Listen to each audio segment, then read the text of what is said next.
Fred Savard avec vous pour ce 23e, oui, voilà, 23e épisode de la balado. Et là, je ne suis pas seul. J'ai avec moi, devant moi, Godefroy Lorando. Salut Frédéric. Ah, mon Dieu.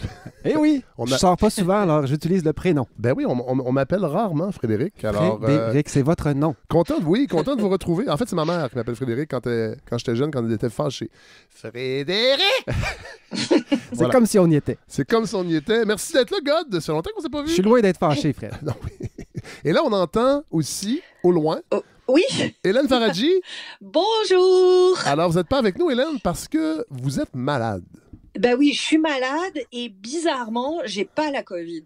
Ben, fait que je comprends pas. Les tests rapides vous disent que non, mais votre voix semble dire que... Oui, ma voix est pas mal covidée, oui. Mais ça a l'air d'être le seul élément parce que j'ai passé 4 tests et les 4 sont négatifs. Alors, vous apprenez à vivre avec le virus, vous suivez les recommandations du très sympathique Dr Boileau. Exactement, puis apprendre à vivre avec le virus, c'est ben plate. Oui, effectivement. D'ailleurs, voilà. les membres du gouvernement apprennent aussi, ils sont 6 à s'isoler. Et là, pourtant, on a des belles nouvelles cette semaine. Il y a eu l'annonce du ministre de la Santé, Christian Dubé, cette belle refonte du système de santé. Évidemment, les gens les plus jeunes sont un peu naïfs, ils croient à ça. Ils pensent que, enfin, on va régler ce problème-là. Et Godefroy, j'ai pensé à vous parce que on parle du rapport Clair. Le rapport Clair. C'est clair? Oui, c'est ça. Parce que dans le fond, Christian Dubé a dit on va pas réinventer la roue. On a pris les rapports qui existaient, les exercices de consultation qui ont été faits, puis on va prendre le meilleur. Nous, on a le courage que les autres gouvernements n'ont pas. Et si je me rappelle bien, Godefroy, à l'époque, nous avions participé aux consultations sur le système de santé. À l'époque, je sortais avec une sympathique Française du nom de Valérie, mais oui, qui travaillait pour l'entreprise qui gérait cette commission. Et là, on avait fait une table ronde. En fait, il invitait des citoyens. Je pense qu'il nous payait 50$ avec des petits sandwichs. Et là, il nous posait des questions. Et là, on répondait. Qu'est-ce que vous pensez si on mettait un petit modérateur? Qu'est-ce que vous pensez? Et je pense, God, que vous avez participé avec moi. C'est possible. C'est cette fameuse époque dont on se rappelle assez peu. Oui, à cause de toutes sortes de choses, dont la marijuana. Oui. C'est au début des années 2000. Oui.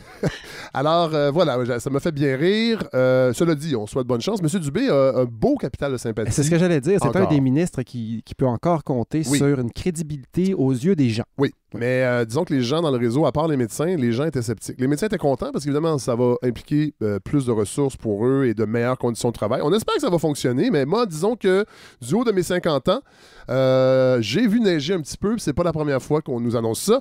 Sinon, dépôt du budget au fédéral, et Stephen Guilbeault aussi nous a fait de belles promesses.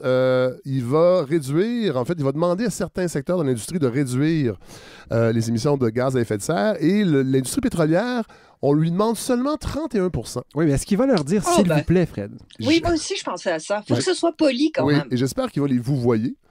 Disons que j'ai pas beaucoup d'espoir de ce côté-là non plus. C'est une semaine où je trouvais qu'on était bien mal barrés collectivement. Et là, en plus, il y a cette... je vous trouve gentil de dire une semaine. Moi, il me semble que ça fait des mois. Ouais, mais on dirait que cette semaine, c'est pire. Et là, il y a toute cette polémique de l'Université Laval aussi. D'ailleurs, il y avait un article ce matin. Là, on est jeudi 31 mars. Il y avait un article dans Le Devoir, « Homme blanc ne pas postuler ».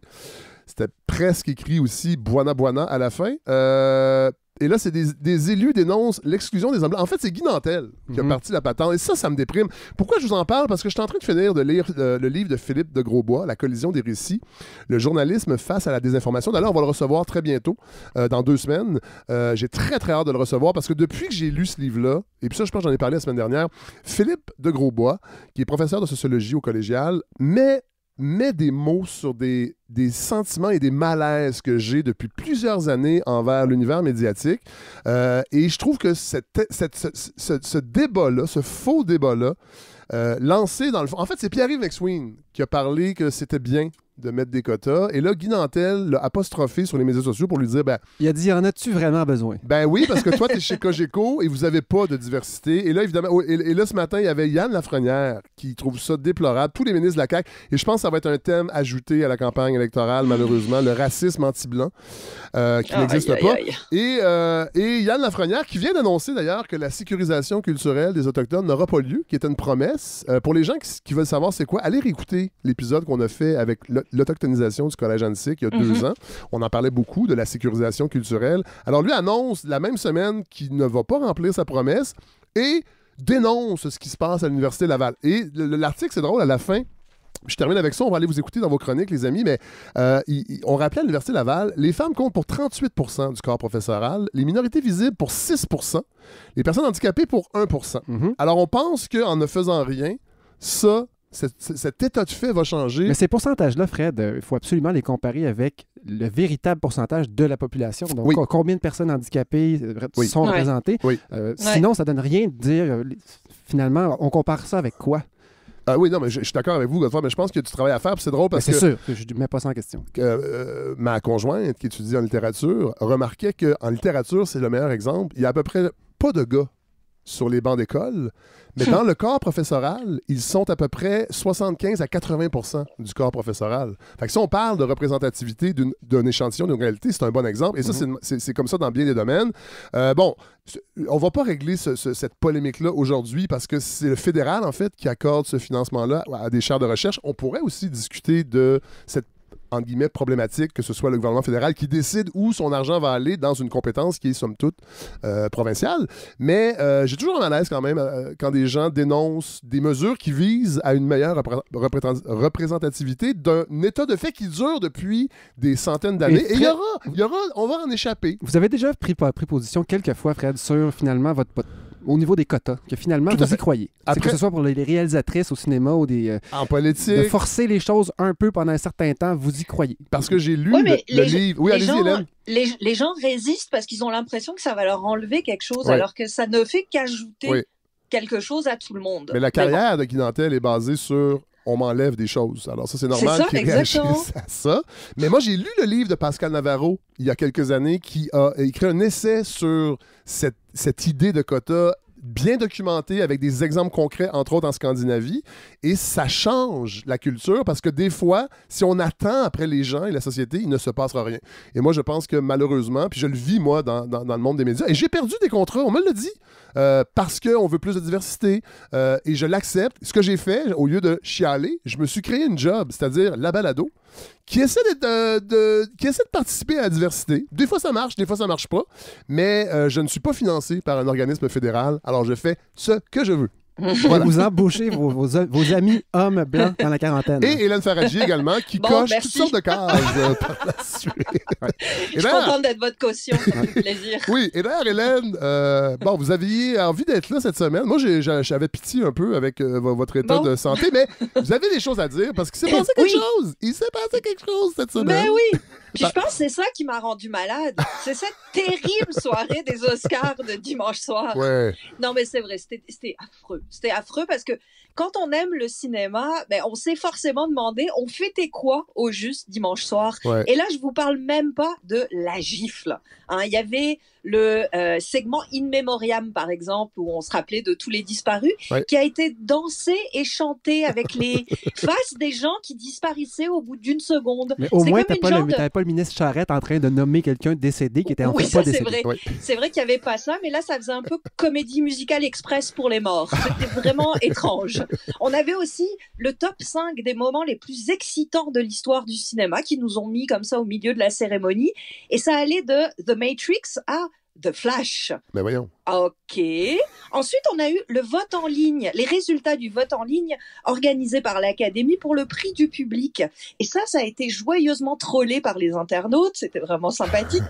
qui ont mis Minamata, un film avec Johnny Depp, dont personne n'a entendu parler parce qu'il est sorti dans une seule salle en 2021 et que c'est un navet.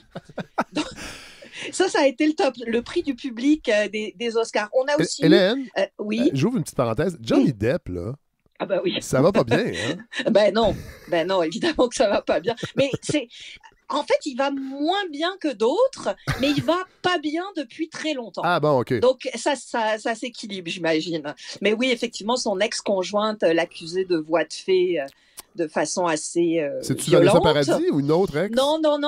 Amber, son nom de famille m'échappe, mais une autre ex. OK, bon. Puis effectivement, il a perdu quelques contrats, mais en même temps, il a l'air d'être toujours milliardaire. Donc, bon. C'est ça va plus ou moins bien. Qu'est-ce qu'on a eu d'autre? Les anniversaires soulignés des films White Man Can't Jump et Juno, qui sont quand même pas deux chefs-d'œuvre, alors qu'on a complètement foiré l'hommage aux parrains, qui avait 50 ans cette année. Qui est un pas pire film. Oui. Qui est un pas pire les deux premiers, film. Le troisième... Ah oui, non, le troisième. Mais en même temps, ça fait partie du charme. Oui, voilà. Hein? Ouais. C'est comme Omerta. C'est comme Omerta. Et voilà, exactement. Et puis, bien sûr, on a eu la gifle. Hein, on va en parler en détail, mais je voulais quand même souligner avant d'en parler que c'est pas du tout le cinéma qu'on a célébré dimanche soir. Alors, on a l'habitude, c'est vrai, mais en 2022, c'est comme l'indifférence à l'art est passée 6 crans au-dessus, on dirait. Hein. Bon. Mais évidemment, tout le monde en a parlé de ces Oscars à cause de la gifle. Bon, je vous refais un petit contexte. Chris Rock, humoriste, monte sur scène pour présenter un prix. Il se moque, il fait une joke sur Jada Pinkett Smith, l'épouse de Will Smith, en disant qu'on l'attend dans G.I. Jane 2. Vous vous rappelez, G.I. Jane, c'est ce film de 1997 où Demi Moore apparaissait crâne rasé. Jada Pinkett Smith fait la gueule parce qu'elle souffre d'alopécie. Son mari, Will Smith, ce qu'on appelle la pelade dans les milieux plus moins médicaux. Exactement, on dit que Nefertiti en souffrait. Alors, je ne sais pas si c'est vrai, mais j'ai appris ça au cours de cette semaine passionnante. Denis Bernard aussi, j'ai remarqué dans un téléroman, Denis Bernard. Je me demande si c'est pas l'heure bleue, mais il souffre de pelade dans le sourcil. J'ai remarqué ça il y a quelques semaines. Il faudra peut-être aller lui demander son avis sur la gifle de Will Smith, puisque tout le monde l'a donné. Donc, Will se lève, va gifler Chris Rock, et la stupeur absolue gagne absolument tout le monde. Moi, j'ai regardé 5 fois la séquence de suite, parce que j'en revenais pas. En fait, au début, comme tout le monde, je pensais que c'était un coup monté. Oui. Moi, j'ai un petit doute encore, Hélène. Non, je pense pas. Non, ce serait, en tout cas... Parce que j'ai vu il y a des trucs qui sont passés sur les médias sociaux, il y a des gens qui ont déconstruit, entre autres des spécialistes en cascade qui disaient la posture de Chris Rock ressemble beaucoup à la posture de quelqu'un qui sait qu'il va se faire gifler. C'est une gifle de cinéma, ça on est d'accord. Il lui a pas donné un coup de poing non plus. Non. Mais Chris Rock est remonté sur scène hier soir, si je ne m'abuse, et il avait pas l'air d'avoir inventé tout ça. Ah, bah, ok. Ça a pas l'air d'être le cas. Bon, mais bref, ce qu'il faut comprendre surtout, c'est que les Smiths, le couple, c'est la tête de turc de Chris Rock depuis un bon bout de temps. Ça fait longtemps qu'il se moque d'eux. En 2016, il animait la soirée des Oscars, Chris Rock, et il avait déjà niaisé Jada Pinkett Smith de façon beaucoup plus subversive, on est d'accord. C'était les fameux Oscars qui étaient hashtagés Oscar so white. On commençait à se poser la question de la représentation de la diversité, et il a dit ça. What happened this year? What happened? People went mad. You know, Spike got mad, and Sharpton got mad, and Jada went mad, and Will went mad. Everybody went mad. You know, it's quite like Jada got mad. Jada says she's not coming, protesting. I'm like, is she on a TV show? Jada's gonna boycott the Oscars. Jada boycotting the Oscars is like me boycotting Rihanna's panties. I wasn't invited. On peut peut-être traduire, Hélène? Voilà, alors donc tout le monde est en colère, les représentants de la communauté cinéma noire sont en colère, Spike Lee est en colère, Will Smith est en colère, Jada Pinkett Smith est en colère, elle a décidé de boycotter les Oscars. Et c'est l'équivalent de moi qui vous dirais que je boycotte les petites culottes de Rihanna. Je n'ai pas été invitée. Voilà. C'est une bonne blague. Ben oui, c'est une bonne blague. Puis elle est bien meilleure que celle de 2022. Oui. Hein, ça, tout le monde est d'accord, évidemment. Sauf que la gifle de Will Smith, la réaction, elle va bien au-delà des questions qui sont évoquées partout depuis. Moi, en fait, j'ai l'impression que la gifle, elle nous a fait prendre conscience du fait que tous et toutes, autant qu'on est, on est bourré de biais. On regarde toujours les situations avec des lunettes qui sont plus ou moins déformantes. Je vais m'expliquer. Dès l'apparition des premiers mèmes, ça a été très rapide sur Twitter, la réalité de la gifle, elle s'est scindée en une multitude de points de vue. Ça a été abordé sous à peu près tous les angles. On a eu le sexisme, de la blague et de la gifle, évidemment, le racisme, parce que les femmes noires sont les plus sujettes à souffrir d'alopécie, et l'histoire a quand même prouvé qu'elles sont souvent les plus délaissées du combat contre le racisme. Oui. D'ailleurs, j'ai appris un nouveau mot au cours de cette semaine, misogynoire. Oh. Bon, apparemment, on appellerait ça comme ça maintenant. Ce point de vue, d'ailleurs, qui se scinde encore sur la question du texturisme, c'est-à-dire l'importance de la chevelure, en particulier pour les femmes noires, ce que Chris Rock avait détaillé dans un documentaire qui s'appelle Good Hair. Donc, vous voyez qu'il savait quand même un petit peu sur quel bouton il appuyait. Ouais. On a aussi eu l'angle de la masculinité toxique, hein, comme Will Smith, plus tard, en recevant son Oscar du meilleur acteur, a dit « L'amour nous fait faire des choses folles ». Ce que j'ai l'impression que beaucoup de femmes battues ont entendu. Ouais, tout à fait. On a aussi eu l'angle de la liberté d'expression. Hein. Est-ce qu'on peut rire de tout? Ça, on en a beaucoup parlé cette année avec Mike Ward, mais c'est revenu sur le sujet. Le gâchis de l'arrivée de Serena et Venus Williams dans le monde du cinéma. Pourquoi? Parce que King Richard, le film pour lequel Will Smith a gagné cet Oscar, c'est l'histoire de leur père. Ouais. Elles sont deux championnes absolument incroyables et on les a complètement oublié. Ouais. Et dans le film et lors de la soirée, on a aussi eu l'angle de la culture de l'annihilation qui est en train de se cristalliser en ce moment. Est-ce qu'il faut retirer son Oscar à Will Smith? Ça va être décidé au cours des prochains jours. L'Académie a ouvert une enquête, a même précisé d'ailleurs que juste après la gifle, l'organisation lui a demandé de quitter les lieux et il a refusé. Bref, chacun, selon sa position socio-culturelle, a vu ça sous son propre angle, ce qui nous fait toucher du doigt l'intense complexité qui est devenue quelque chose qui, à la maternelle, était quand même d'une simplicité enfantine. On ne tape pas. Non. Hein? En fait, Hélène, juste pour reprendre un langage plus technique, on dit on ne tape pas les amis. Oui. Ah, pardon, oui, effectivement. Non, il faut le dire correctement. Ouais, c'est comme ça. Donc, on peut taper les pas amis. Oui, mais on est tous des amis. Mais on est tous amis. Hein? Surtout dans le merveilleux monde du cinéma. Oui. Je dirais, Hélène, que sur le même cynisme, on est tous des amis aussi au CPE. Ah ben voilà, c'est une grosse niaiserie de dire ça. On n'est pas des amis, c'est pas vrai, on est juste dans la même classe. Oui. D'ailleurs, moi, j'arrête pas de penser à une chose, Hélène, puis cette pensée-là m'obsède. Qu'est-ce qui serait arrivé, parlant d'amis, si le petit Jérémy s'était levé et avait simplement giflé Mike Ward? Ben voilà, on en serait probablement... on n'aurait pas eu la question du racisme. On n'aurait peut-être pas parlé de masculinité toxique non plus. Peut-être pas non plus, mais là, moi, en regardant cette gifle, je me disais, mais imagine si ça avait été une des deux co-animatrices qui avait fait cette blague. Parce que je vous rappelle qu'il y avait, entre autres, Wanda Sykes, qui est noire, et Amy Schumer, qui est blanche. Mais imaginez, on aurait tous implosé collectivement. Ce serait devenu complètement débile. Mm-hmm. Ou imaginons que ce soit l'épouse de Will Smith qui se lève et qui a en crée une à l'animatrice. Est-ce qu'on aurait parlé de féminité toxique? Évidemment, non. Puis je pense pas qu'il y a une équivalence. Mais moi, j'ai sursauté. En fait, je sais pas. Je sais pas. Des fois, je trouve qu'on réagit extrêmement vite avec on coche des cases bien vite là, pour des choses comme ça, alors que la réalité est peut-être, malgré que c'est pas le cas quand on voit ça, plus nuancée. Nuancé. Une gifle, ça reste une gifle. Oui. Ça, effectivement, on est d'accord là-dessus. Mais les implications socio-culturelles, elles sont multiples et elles l'auraient été encore plus probablement si ça avait été une femme qui s'était levée, quoique on ne se serait pas posé la question. On aurait dit, wow, quelle belle... Ouais, on aurait dit, quelle belle agentivité. Peut-être qu'on aurait dit ça, effectivement. Girl power, c'est ça. Mettons-nous des claques dans la gueule, ça va faire avancer le monde. Mais tiens, moi j'ai envie d'y aller avec mon propre angle aussi. Hein. On le rajoutera sur la pile, pourquoi pas. C'est pour ça que vous êtes là, Hélène. Voilà. Cette gifle, elle m'a fait comprendre pourquoi on a de tels préjugés quand on arrive à la question de la représentation de la diversité et plus particulièrement quant à la représentation du handicap. Et là, je vous donne les couleurs de mes lunettes. Oui, je suis une femme. Oui, je suis votre caution de la diversité. Oui, entre autres. Mais je suis aussi la belle-fille d'une femme sourde. Ah. Et durant cette soirée des Oscars... Mon Dieu, ça, je savais pas ça. C'est une case de plus, Hélène. Mais oui! Ça n'arrête jamais. Donc, cette soirée des Oscars, sans cinéma, mais avec tout le reste, elle a été historique parce que pour la première fois de son histoire, on a récompensé un acteur sourd. Il y avait déjà eu une actrice, Marie Matlin, qui l'avait eu en 87, mais c'est la première fois qu'un homme, un acteur sourd, a gagné. Il s'appelle Troy Kotsur. Il a une trogne de vieux marin bourru qui est absolument adorable.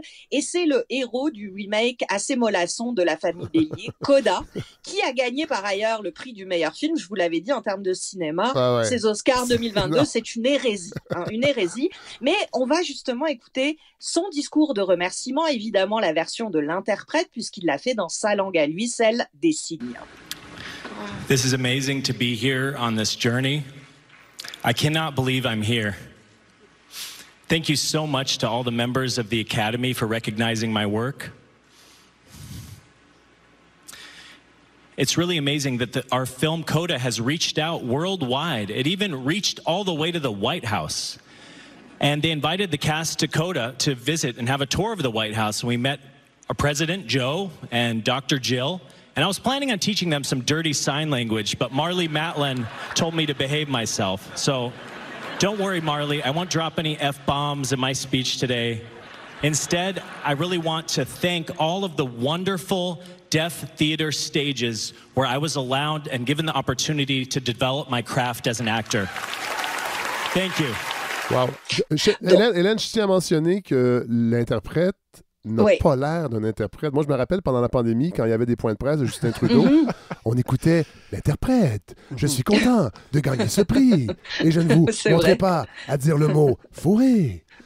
C'est beaucoup mieux ce qu'on vient d'entendre. Oui, c'est quand même un petit peu plus agréable. Donc, en gros, il dit « Je suis tellement content du parcours du film. C'est aller jusqu'à la Maison-Blanche. J'ai été invité là-bas. Au début, j'avais envie de dire des vilains mots, mais finalement, ma collègue m'a convaincu que non. Je remercie surtout les scènes de théâtre pour les sourds où j'ai pu travailler mon artisanat, celui du jeu, de l'interprétation, parce qu'effectivement, au cinéma, il n'y a pas énormément de place où les acteurs et les actrices sourdes peuvent expérimenter ou en tout cas travailler leur art. Mais cette soirée des Oscars, elle n'a pas juste été historique, et c'était pas le seul signe de reconnaissance pour la communauté sourde, cet Oscar-là, parce qu'il y a aussi eu l'Oscar du meilleur film étranger remis à Drive My Car, dont le dernier 15 minutes est une version entièrement signée du monologue bouleversant de Sonia dans Oncle Vanya. Si vous n'avez pas vu ce film-là, non, j'ai pas vu. Vous devez. Ah ouais. Vous devez, ça va vous faire gagner votre année cinéma. C'est extraordinaire, film japonais réalisé par Hamaguchi qui vous réconcilie avec l'humanité. Je vous le dis. On en a besoin. Mais tout ça, évidemment, ça a été éclipsé par la gifle. Hein. Un geste a remplacé tous les autres gestes. Et pourquoi? On peut se demander pourquoi une gifle, un geste nous a paru plus important collectivement que la reconnaissance, enfin, de ceux qui n'ont pas d'autre choix que d'utiliser leurs gestes pour s'exprimer. Eh ben, c'est là que nos préjugés se sont révélés. Parce que ce qui a choqué dans cette gifle, ce qui est revenu dans à peu près tous les commentaires, c'est la brutalité du geste de Will Smith. Hein, on a dit, c'est une réaction néandertalienne. Pourquoi est-ce qu'il n'a pas répondu avec des mots? Pourquoi est-ce qu'il n'a pas profité de son discours de meilleur acteur pour sensibiliser à la maladie de sa femme? Pourquoi il n'a pas parlé plutôt que frappé? Ça a vraiment été dit et répété. Et il est là, notre préjugé.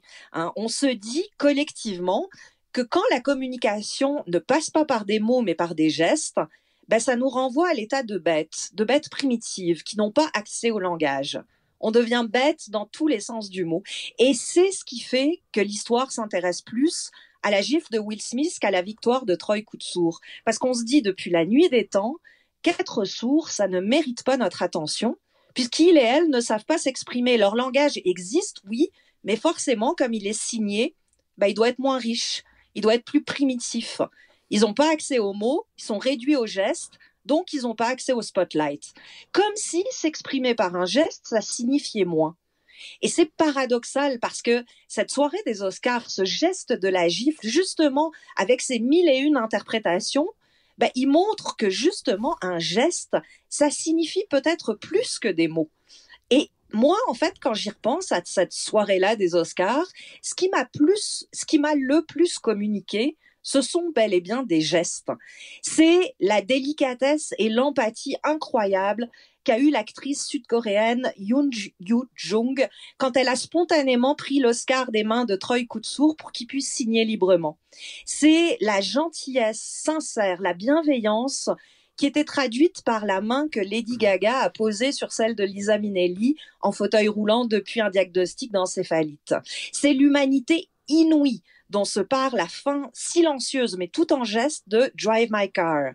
C'est l'émotion, le partage, la beauté quand la salle entière a applaudi en levant les mains pour saluer l'Oscar de Kotsur. Mais c'est aussi des gestes plus négatifs, c'est cette gêne assez racoleuse qu'on a tous compris quand Regina Hall, une des co-animatrices, a fait monter sur scène des acteurs célibataires pour mieux les palper. C'est la volonté d'humilier. Au-delà de protéger sa femme, c'est la volonté d'humilier dont était chargée la gifle donnée par Will Smith. Et durant cette soirée des Oscars, j'ai compris que oui, on a tous des biais, des préjugés. Oui, on pense encore que les mots sont les seuls outils de communication à notre disposition, mais surtout, on se trompe dans les grandes largeurs parce que, au cinéma, comme dans la vie, c'est dans le silence que passent les choses qui comptent réellement et qui mériteraient notre attention. Wow, Hélène, merci. Je vous avoue, quand vous m'avez proposé le sujet, parce que bon, moi, c'est carte blanche, les chroniqueurs et les chroniqueuses, là, je n'interviens pas vraiment dans les choix, mais je me suis dit, j'ai hâte de voir comment elle va faire pour parler de ça, évidemment, ça fait une semaine, donc d'être la 323e, on en a parlé, et de réussir à nous offrir un angle qui n'avait pas été abordé. Puis évidemment, ça part de ce que vous vivez, parce que vous l'avez dit, votre belle-mère est sourde. Évidemment. Alors, je vous dis bravo, Hélène. Vraiment. Merci, Fred.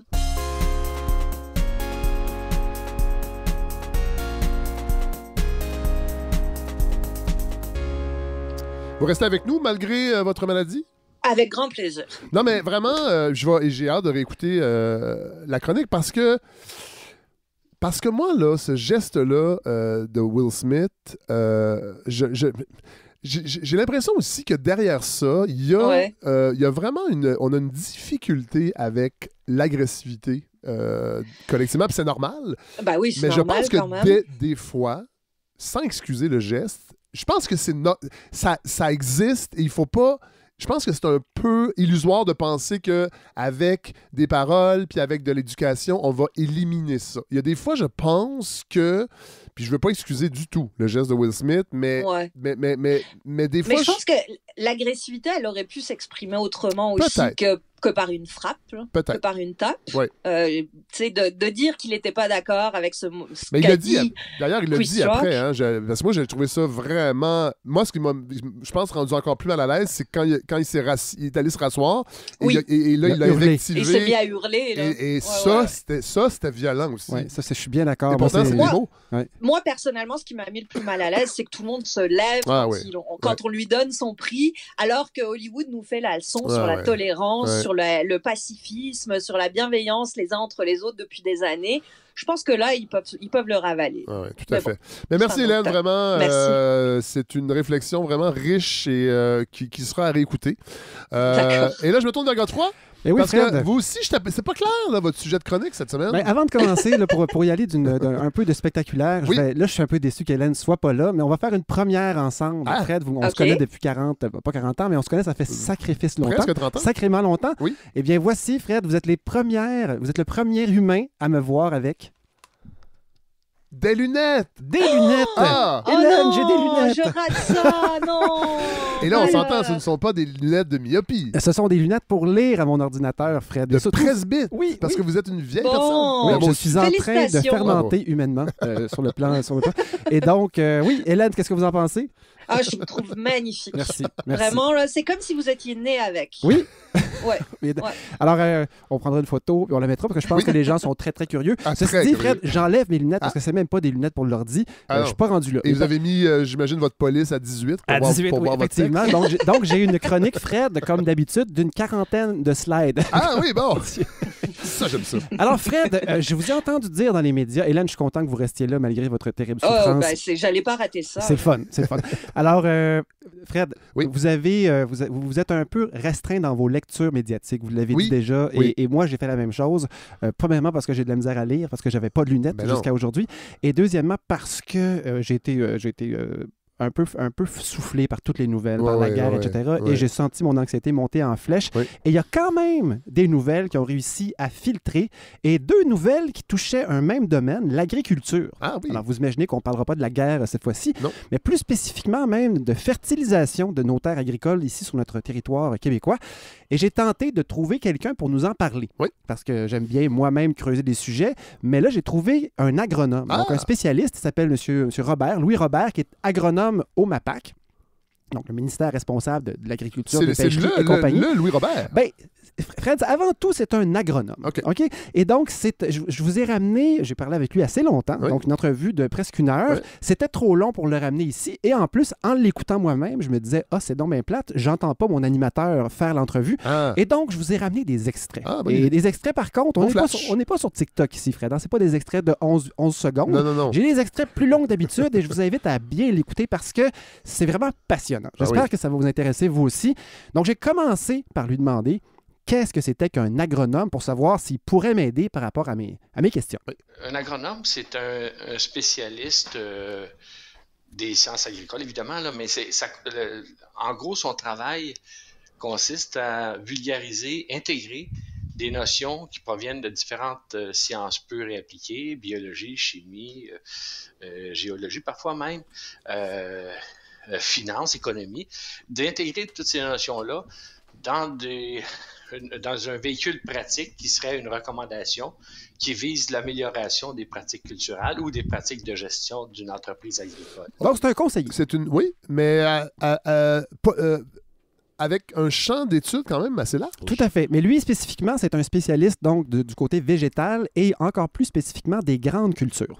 Donc, tu sais, soya, blé et compagnie, ce qu'on voit le plus pousser dans nos champs ici au Québec. Et il est au MAPAC depuis 40 ans. Donc, son travail avant tout, ce que j'avais pas compris, je savais que c'était les conseillers, c'est eux qui font, c'est un peu les pharmaciens finalement de l'agriculture. Ils font des recommandations, puis après ça, toi, tu vas t'acheter ce qui a été recommandé, du fertilisant, des insecticides, etc. Un certain type de semences.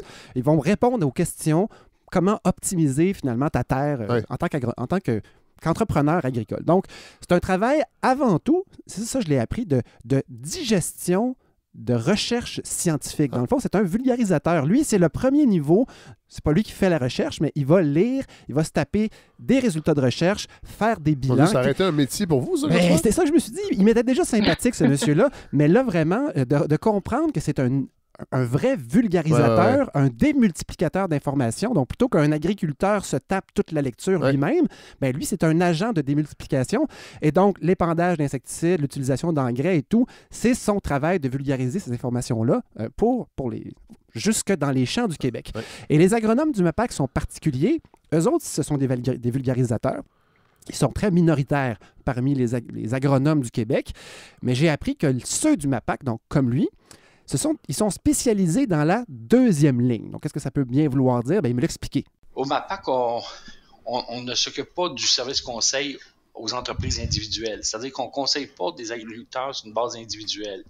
On se concentre surtout sur le 2e ligne, c'est-à-dire on va agir comme soutien aux agronomes qui sont le plupart du temps privés, qui font le service conseil les agronomes de première ligne, autrement dit. Nous, on est en 2e ligne et on nourrit, on fournit l'information vulgarisée qui vient de la recherche. On la fournit, on fournit cette information-là, on la vulgarise, synthétise et on collabore beaucoup avec les agronomes de première ligne. Et eux s'occupent de faire la recommandation à la ferme. Dans mes activités, je fais beaucoup de démonstrations, conférences, etc., des webinaires. Et il y a des porteurs qui assistent à ça en groupe, mais on n'a pas la responsabilité de faire des recommandations individuelles. Je fais beaucoup de formations pour les agronomes de première ligne aussi. Donc, c'est intéressant. C'est comme un genre de backup. Ben, c'est un conseiller qui va conseiller en gros, finalement. Il fait très peu de détails. Il va vendre, non pas vendre, justement, mais... Beau lapsus. Oui, beau lapsus, parce que dans son cas, c'est vraiment un cheval de bataille de ne pas vendre. Ce n'est pas un vendeur, c'est un vulgarisateur. Et lui, il explique à l'étage suivant, c'est-à-dire ceux qui vont aller conseiller. Donc, il conseille les conseillers, d'où un fort impact, finalement. Si ce gars-là lit 50 recherches sur la quantité de phosphate qu'on doit épandre et qu'il en fait un résumé pour le bien de la Terre, comme s'appelle le livre que j'ai lu, justement, qui m'a donné l'idée de l'appeler lui. C'est un livre qu'il a écrit l'été passé, en 2021. J'en reparlerai un petit peu tantôt. Mais bref, il m'explique, Fred, que son travail, donc la vulgarisation, le transfert de la chaîne de vulgarisation de la recherche jusqu'au champ de maïs ici au Québec, ça compte 3 maillons. Donc, premièrement, il y a la recherche, à laquelle le MAPAC ne touche plus maintenant.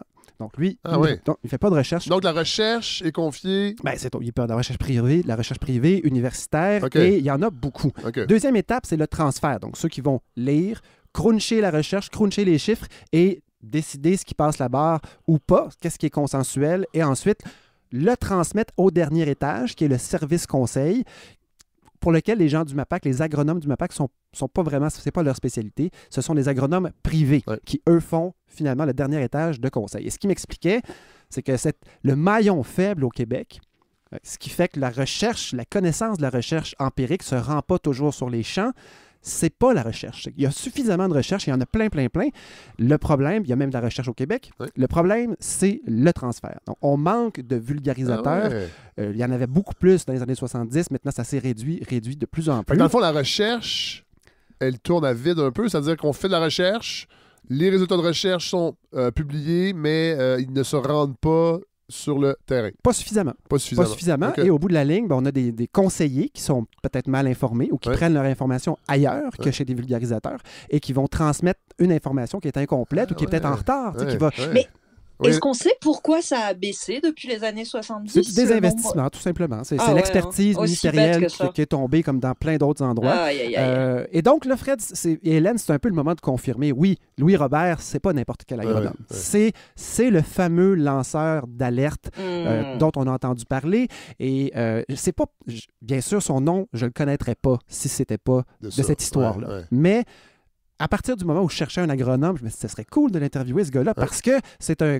Je savais pas que c'était un vulgarisateur. Moi, j'avais compris que c'était quelqu'un qui conseillait, mais j'avais pas compris que c'est lui-même qui digérait la recherche au premier niveau.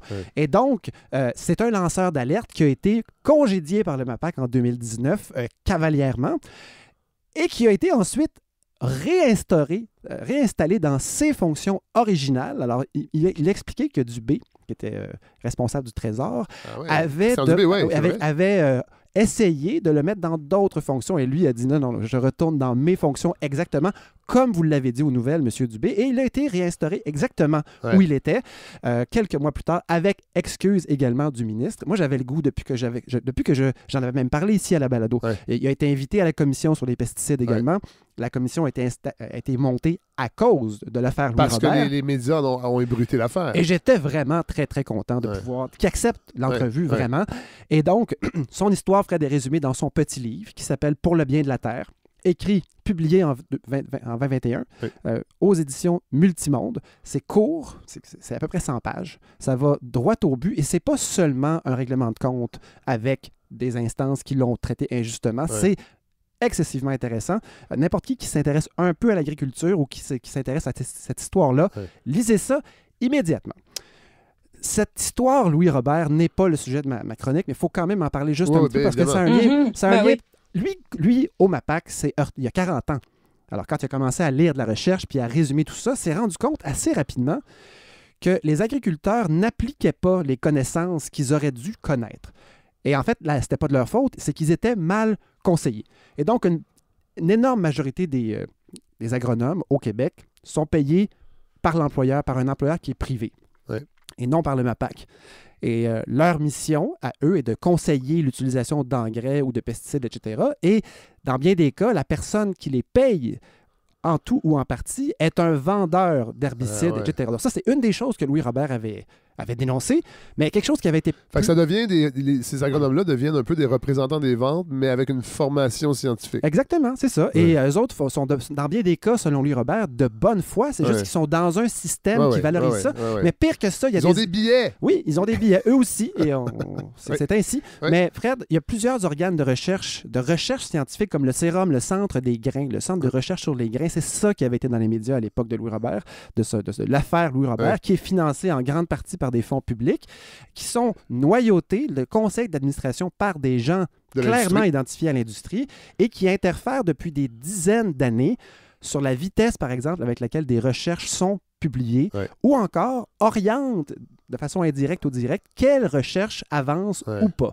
Et concrètement, donc, maintenant qu'on a compris, Fred, que ce gars-là, c'est un vulgarisateur, qu'il explique aux gens qui expliquent, c'est très important que ce gars-là ait les coups des franges quand il travaille. Il s'est rendu compte, Hélène, qu'en faisant ses conférences, quand il était... Puis lui, ses conférences, là, ce qu'il m'explique, c'est que c'est des devis techniques qu'il fait. C'est des résumés de recherche, c'est pas des éditoriaux. Mais il s'agressait à des publics. Il s'adressait à des publics d'agronomes et il y a des gens qui étaient agressés c'est ça. À d'autres étages. Mais ce qui est fou, c'est qu'il recevait par la suite, de temps en temps, des remontrances de son employeur, le MAPAC. Le MAPAC.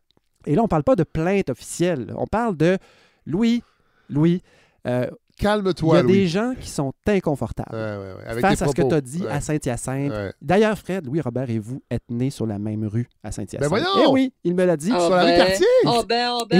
Et il le savait. Ah! Oui. Mais c'est bien le fun. Ben oui, puis il vous suit dans les médias, Fred, donc il était très content de pouvoir... À côté de la Comète, j'ai pas les détails. L'usine à chocolat, alors à Saint-Hyacinthe, ça sentait beaucoup, et ça sent toujours le chocolat brûlé. Encore une fois, la place du privé qui s'impose.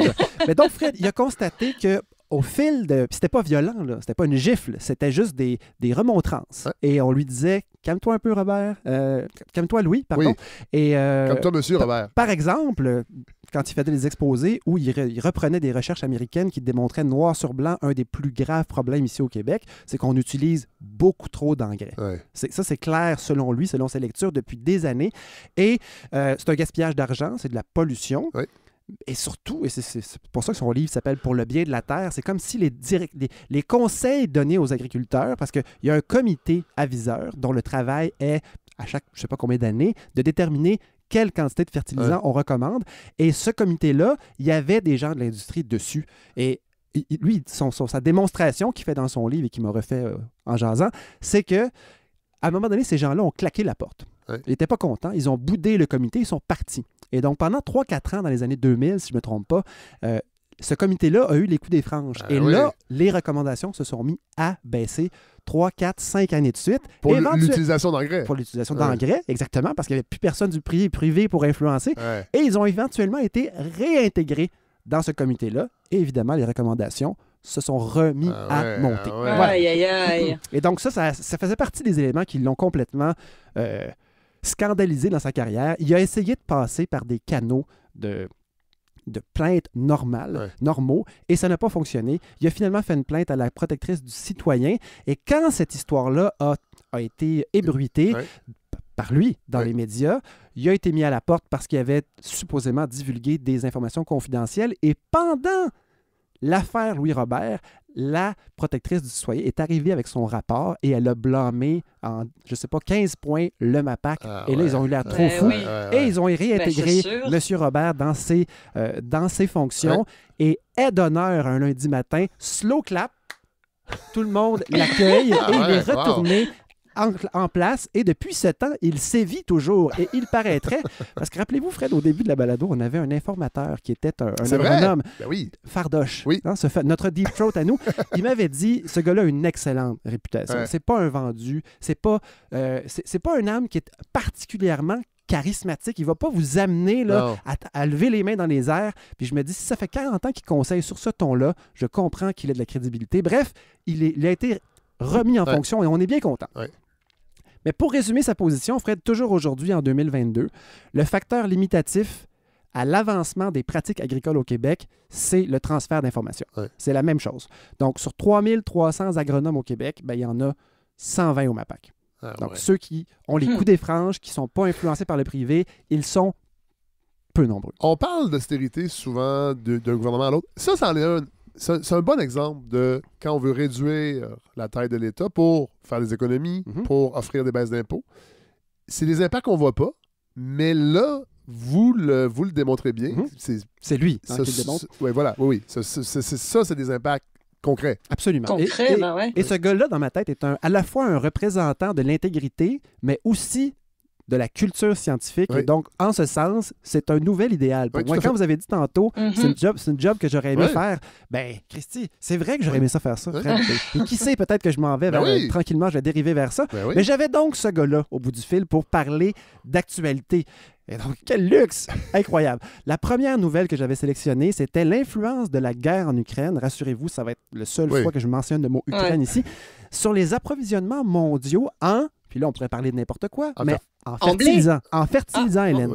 Oui. Le monde entier et le Canada. Mais c'est vrai que c'est un grenier. Hélène a raison. C'est ça que j'avais compris. Mais c'est aussi un grand exportateur de fertilisants. C'est un géant dans les grains. C'est un géant en énergie. On l'a compris avec ma chronique sur le gaz naturel. On le savait déjà aussi. Mais aussi en exportation d'engrais de première ligne, d'engrais chimiques.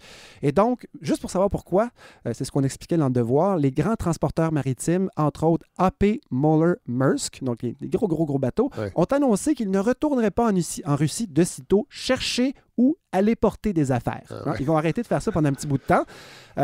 Tiens bon! Bon, tant pis pour toi, Vladimir.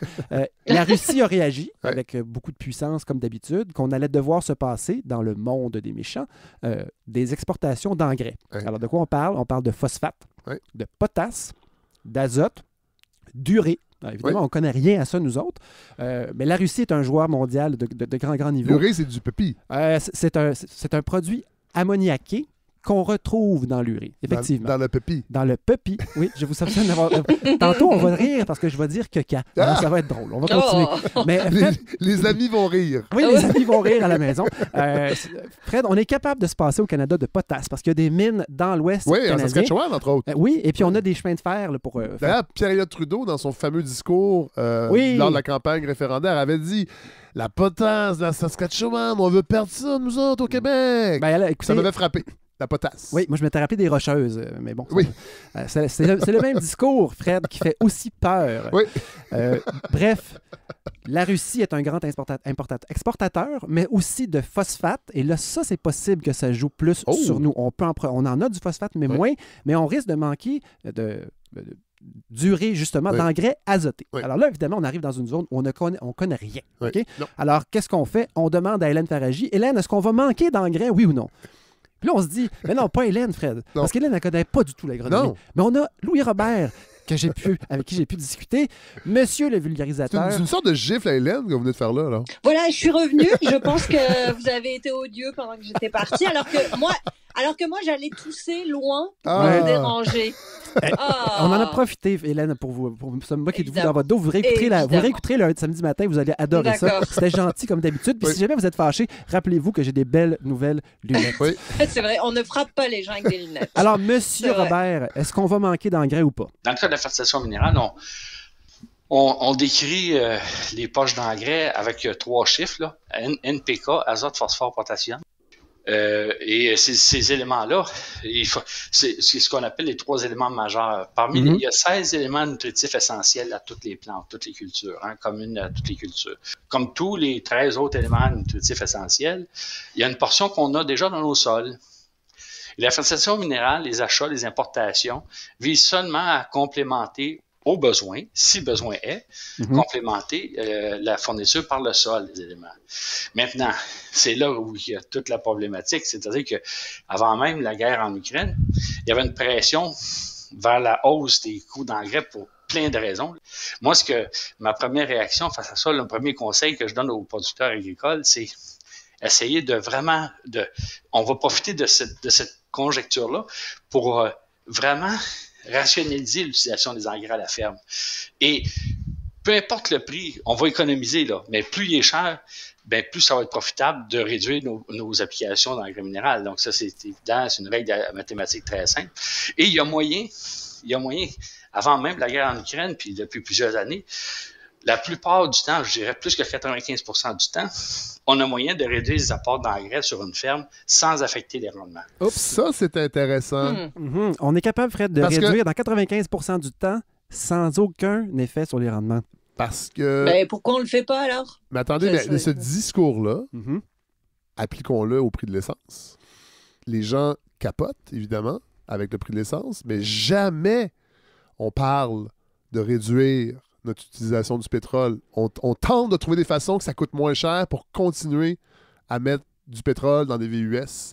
Et ce discours-là de M. Robert sur les engrais, il serait rafraîchissant à appliquer aussi. Au lieu de se dire, hey, on ouvre-tu des puits pour fournir le reste du monde pendant que la Russie...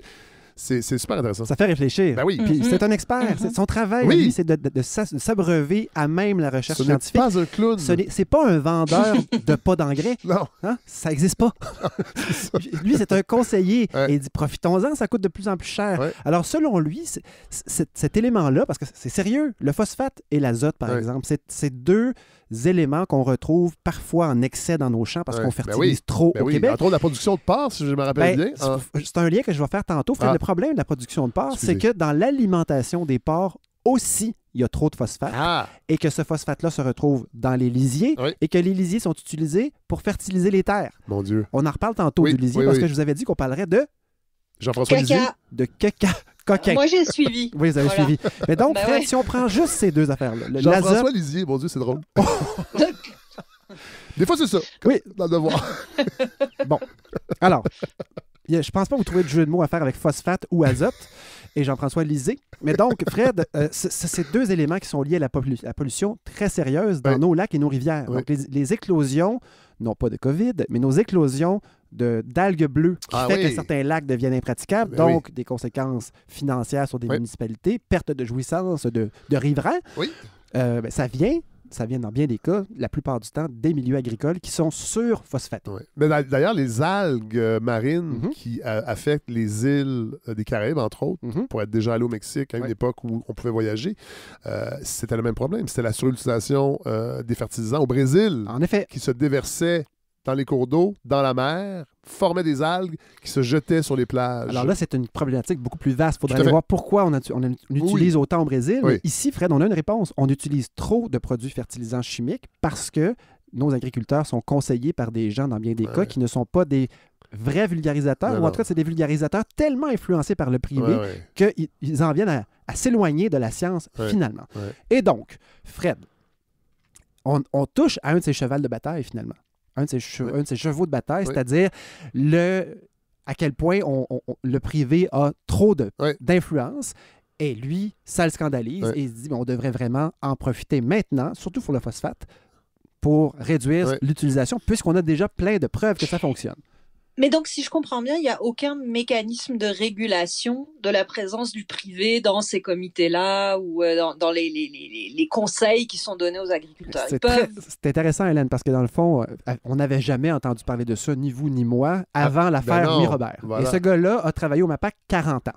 Et il a essayé, lui, au maximum d'y aller par les canaux naturels, mais il parlait, lui, de tuyaux, de clapets anti-retour. C'est-à-dire, les plaintes peuvent descendre, mais elles ne peuvent pas remonter. Sauf si, à un moment donné, on se tourne vers les médias. On peut imaginer que cette problématique-là se retrouve dans plein d'autres ministères. Imaginez. C'est certain. Mais donc, dans ce cas-ci, si on parlait, par exemple, plus spécifiquement du phosphate, c'est plus simple. On parle d'un produit. On fertilise souvent, j'en parlais tantôt, avec du lisier de porc qui contient trop de phosphate parce que l'alimentation en contient trop. La quantité de phosphore aboutit sur les terres.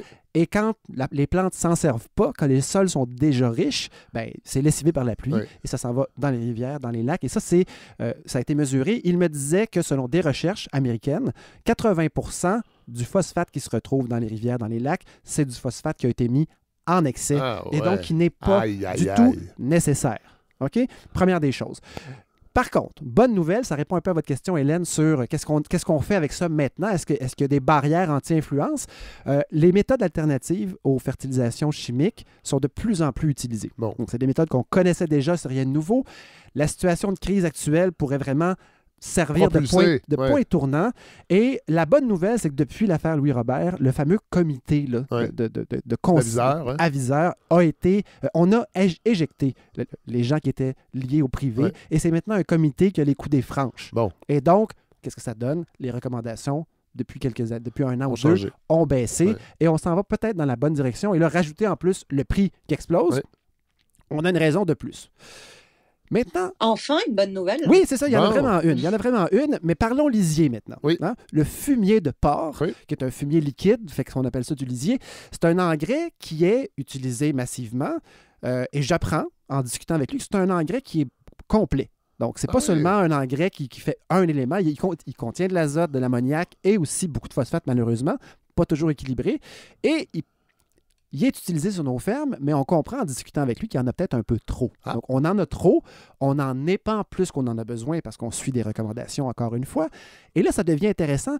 Qu'est-ce qu'on pourrait bien faire avec du lisier de porc en trop? Et là, c'est là qu'intervient un des éléments, qui est la biométhanisation.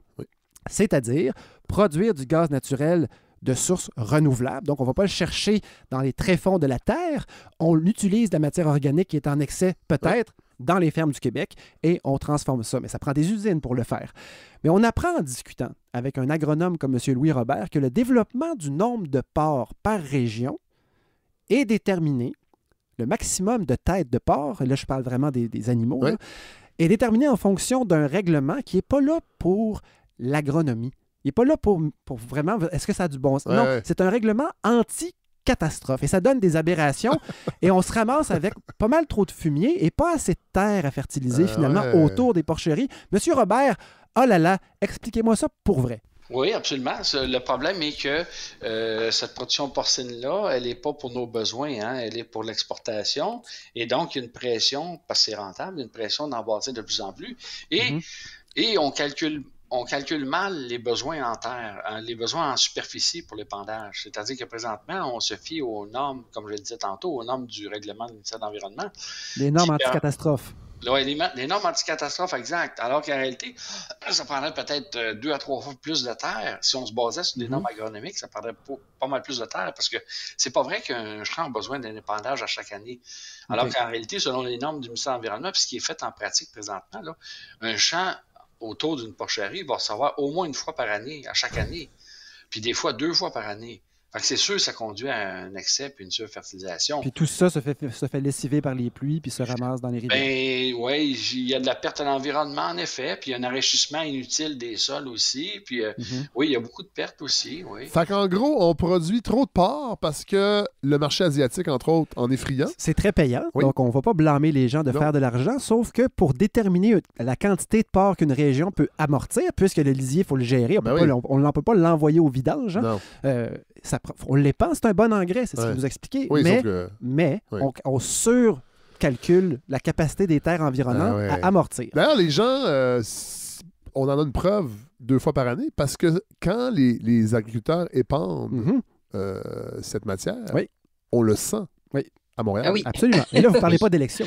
Non. OK. Non. Là, pour être certain. Et ça dépend de quel côté le vent souffle, Fred. Oui, tout à fait. Il faut que le vent souffle du sud-ouest à Montréal pour qu'on centre le port de la Montérégie. Mais il souffle du bon bord. Oui. Et donc, Fred, même si ça pue, moi, si je vous donnais le choix entre fertiliser un champ ou un lopin de terre avec des excréments d'animaux de ferme ou encore avec des produits chimiques industriels, vous seriez sans doute, Fred et Hélène aussi, séduits par le purin. Tout à fait. Hein? Ah ben oui.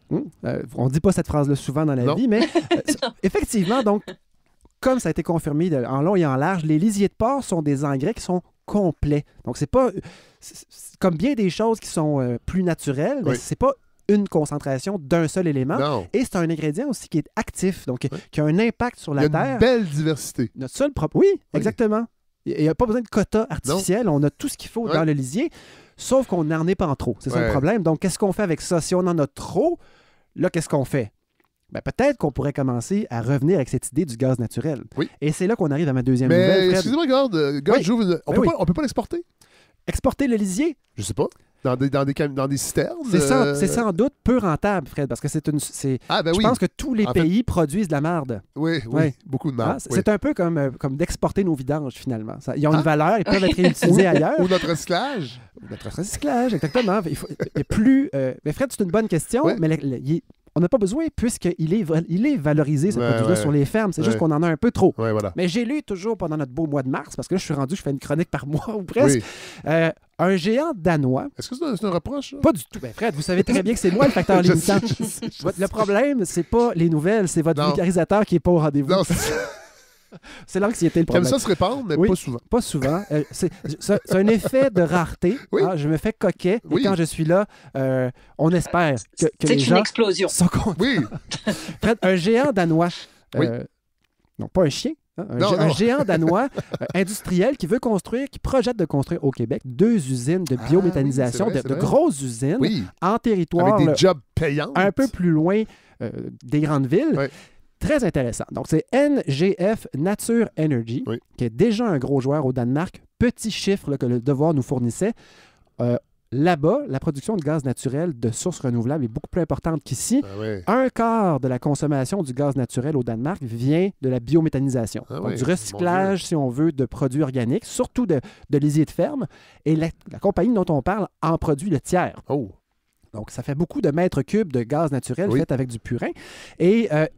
Ils ont une douzaine d'usines déjà dans le monde.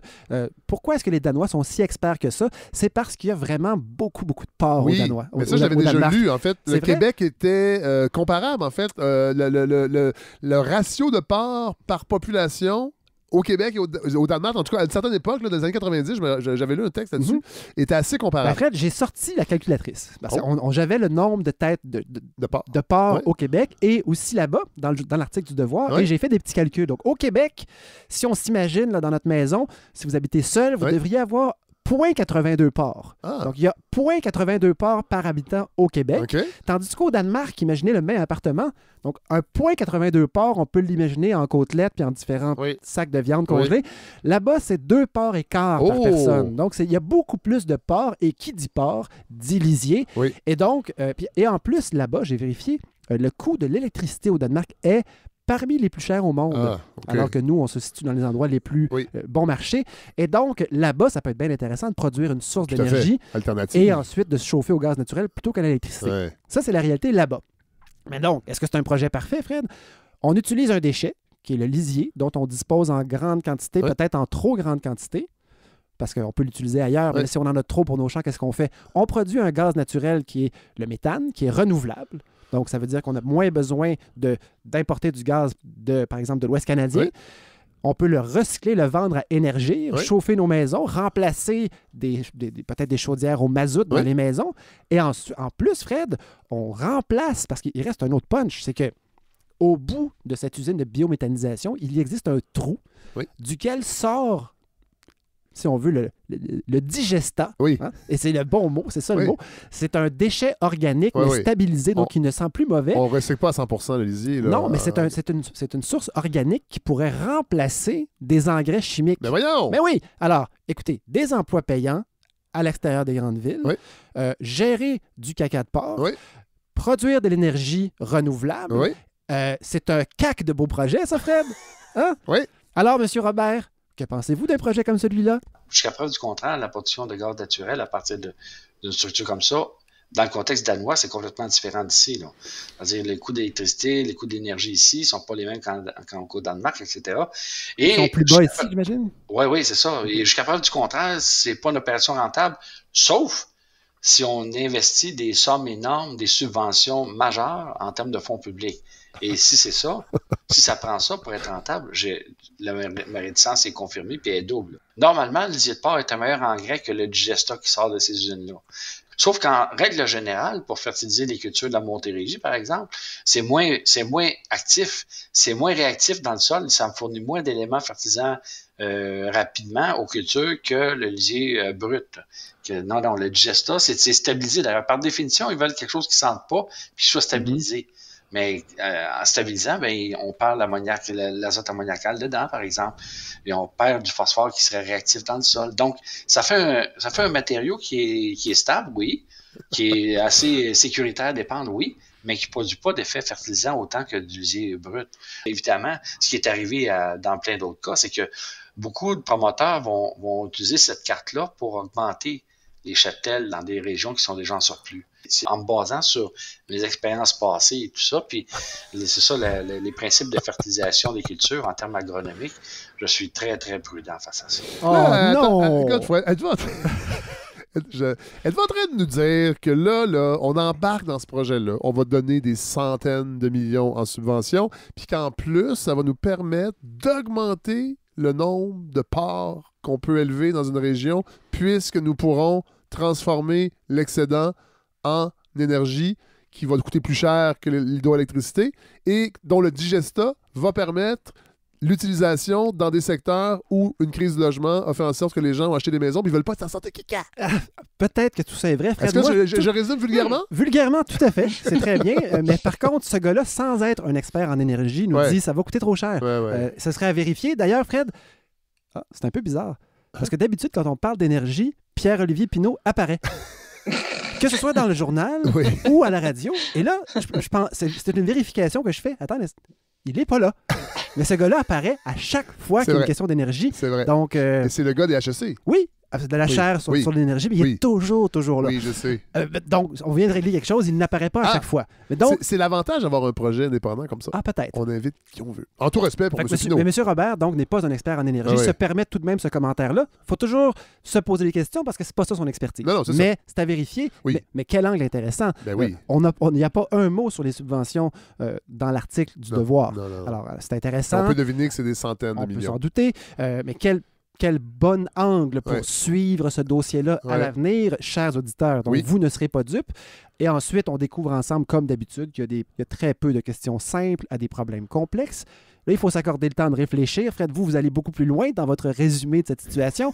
Mais avant d'investir des millions dans des usines qui vont servir à quoi? À générer un combustible carboné, qui est moins pire que le charbon, évidemment, Fred. Mais sauf que, il reste que, rappelez-vous, aussitôt qu'on parle de méthane, aussitôt qu'on parle de risque de fuite, c'est dramatique. Du méthane qui fuit, c'est beaucoup, c'est bien pire que D'ailleurs, c'est la grande crainte du réchauffement climatique et de la fonte des glaciers, c'est la libération du méthane. Absolument. Parce que le méthane est un gaz, je crois que c'était autour de... Le CO2, là, c'est des peanuts. C'est des peanuts, comparé au méthane. On en a déjà parlé. Si ça vous tente, vous pourrez réécouter ça. Mais c'est entre 30 et 80 fois plus dramatique que le gaz carbonique. Mais donc, en plus, Fred, le lisier de porc, c'est déjà un produit utile à la ferme. Et finalement, le digesta rajoute de la matière organique. C'est ce qu'il m'a expliqué. Il m'a dit, là, je vais faire mon fin finaux. Mais par exemple, des terres, Fred, à l'île d'Orléans. Qui n'ont pas besoin de fertilisation, mais qui pourraient avoir juste besoin d'un excédent, un peu plus de matière organique, ça pourrait être intéressant. Mais c'est pas vrai que c'est une solution. Mais non. Non, la solution, Fred, c'est moins d'engrais. Rappelez-vous, on en a parlé tantôt. Alors, voilà, Fred, un angle que j'aurais jamais pu vous proposer si je n'avais pas eu son expertise à lui. Alors, merci pour cet éclairage-là. Ça reste des projets intéressants, mais analysons-les avec une grille critique. Hein, quand on en entendra reparler, pas seulement la grille des jobs payants. Critique et non pas caquiste. C'est pas la même chose. Donc, en terminant, pour avoir un peu je l'avais quand même au bout du fil, je voulais savoir d'une façon plus large, en lien avec mes deux idées, mes deux actualités agraires, comment il entrevoyait ces 5 prochaines années à lui au MAPAC. Et là, il nous donne une petite information assez juteuse. Merci, je vous laisse la découvrir. Mais j'ai demandé où s'en allait finalement, selon lui, l'agriculture au Québec, sachant ce qui lui était arrivé. C'est très inspirant ce qu'il répond. Finalement, ce qu'il dit, c'est que le MAPAC est en retard. Et bien des agronomes aussi, sur quoi? Sur l'opinion publique qui est maintenant éveillée et consciente des enjeux des fertilisations et des pesticides aussi. Et comme disait le fameux Dr Mailloux, la prise de conscience est un sens unique. On ne peut pas déconscientiser quelqu'un à avoir compris quelque chose. Et le MAPAC va devoir suivre la parade. C'est le Dr Mailloux. Absolument. Oui, il a dit ça. Une fois qu'on prend conscience qu'il est arrivé quelque chose dans notre vie, on ne peut plus après ça faire ce qu'on appelle du déni. Bon. Alors Fred, non pas monsieur Mailloux, une chance, monsieur Robert, que vous réserve les 5 prochaines années? Parce que pour ce qui est des instances officielles, là, ordre des agronomes, etc., je vois pas beaucoup de... La force d'inertie est très forte. Ils n'auront pas le choix de suivre, là. Mais ça va passer par un éveil collectif, c'est déjà commencé, puis la manifestation d'intérêt l'intérêt public, de plus en plus. Pour ce qui est des engrais, ben c'est sûr que le contexte fait que les prix des engrais ayant été multipliés par 2 à 3, là, par chaque unité d'azote, phosphore, potasse depuis 1 an, ben il va y avoir une tendance à la baisse et c'est une bonne chose. Mais on n'en sortira pas tant aussi longtemps qu'on nettoiera pas les instances qui ont le mandat de la défense de l'intérêt public des influences de corporations comme l'UPA ou de compagnies comme des compagnies de pesticides et des compagnies d'engrais. Fait qu'il va falloir qu'on passe par là. Moi, il me reste même plus court que les 5 prochaines années. Il me reste une semaine au MAPAC. Là, je prends ma retraite le 31 mars qui vient. Ah non! Ben voyons! Oui, c'est ça.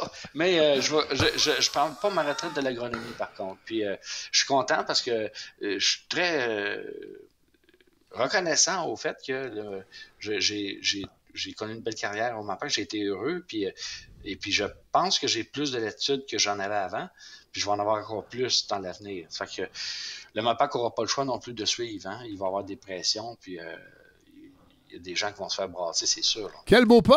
Hein? Nous sommes le 31 mars. Oui. Les gens vont écouter l'épisode le 2 avril. Oui, donc à l'heure où M. Robert va écouter cette émission-là, où il est enregistré. Il sera à la retraite. Il sera retraité. Ouais. Là, présentement, il est 11h28. Donc, il est sûrement avec des collègues. En train de dîner. Dans un restaurant. Et on le célèbre. Oh. Oui, on lui souhaite ça. Oui. C'est bien beau. On espère qu'il n'attrape pas la COVID dans un endroit comme ça. Hein. Fred, donc il nous annonce sa retraite, mais c'est quand même pas pire parce que j'y ai pensé après. C'est peut-être, parce que c'est pas comme si c'était une vedette, ce gars-là. Là. Non. Mais c'est peut-être sa dernière entrevue à titre d'agronome du MAPAC. C'est vrai. Et sans trop le savoir, il a choisi une production qui est 100% indépendante de l'influence du privé. Oui. Et est-ce que c'est pas un bel endroit, ça, pour finir sa carrière médiatique en tant qu'agronome du MAPAC, parce qu'il dit qu'il va continuer à sévir. Oui. Alors, quel plaisir j'ai eu, Fred, à parler avec ce gars-là. Quelle chance de pouvoir vous le présenter à vous. Là, je vais m'adresser directement à lui, parce qu'il va nous écouter, Fred. Oui. Monsieur Robert, merci beaucoup. Merci de la prise de parole en 2018-2019, mais merci d'avoir pris le temps de me parler, d'expliquer toutes ces choses-là à nos auditeurs qui sont des gens très curieux, qui sont votre clientèle cible, mais ce ne sont pas des agriculteurs quand même. J'étais extrêmement heureux de vous rencontrer, de vous présenter à tout le monde. Mais Fred, un écho des silos avec notre chroniqueur Louis Robert, ça sonne bien, non? Ça serait cool, hein? Alors, je ne fais pas de promesse, mais je lui ai demandé son adresse à lui, parce que là, j'avais son adresse au MAPAC. Je l'ai trouvé par le MAPAC, mais là, j'ai son adresse à lui.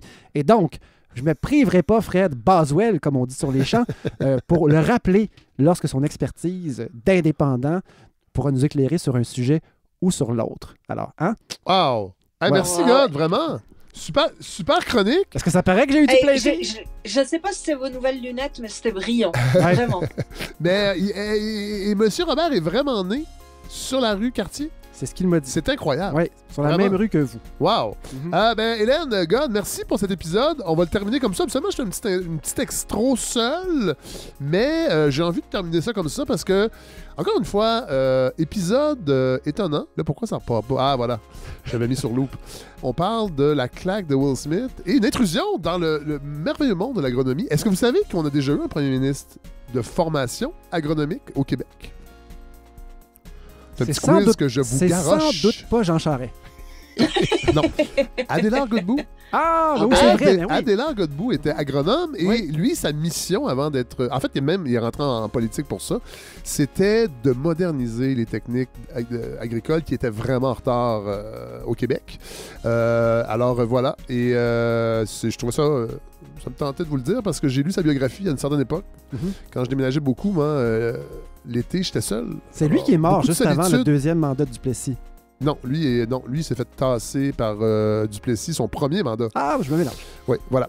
Alors, je rappelle que pour les gens qui veulent supporter le projet, c'est toujours possible. Là, je parle plus vraiment de la campagne de financement. Ce projet-là se finance à l'année longue. On est à 86%. Oh là là. 86% de notre objectif. Bien. Donc, vous allez sur lefredsavard.com et vous pouvez faire vos dons. Là, il y a un épisode qui s'en vient bientôt sur le post-rock avec Luc de l'Oblique. Il faut juste que je lui réécrive et qu'on fixe ce rendez-vous. Et là, c'est drôle, God. Je fais un petit écho à votre chronique parce que que demain, 1er avril, je me rends à Sainte-Camille, qui est un village agricole où il s'est passé des choses vraiment, vraiment fantastiques depuis plusieurs années sur la revitalisation du village, sur des pratiques agricoles aussi, biologiques et tout. C'est une sortie. Ça va être diffusé, je ne sais pas quand encore, mais je trouvais ça très cool de partir demain après avoir entendu votre chronique. Alors, voilà. Donc, merci tout le monde. On se retrouve la semaine prochaine. Je crois, avec Radjoul, ça devait être cette semaine. Mais là, Hélène God m'avait écrit, mais vous ne perdez rien pour attendre pour parler de créolisation de la langue québécoise. Je l'ai parlé longtemps, là, je ne vais pas me répéter, mais j'ai très hâte de vous présenter ça. Salut, bonne semaine!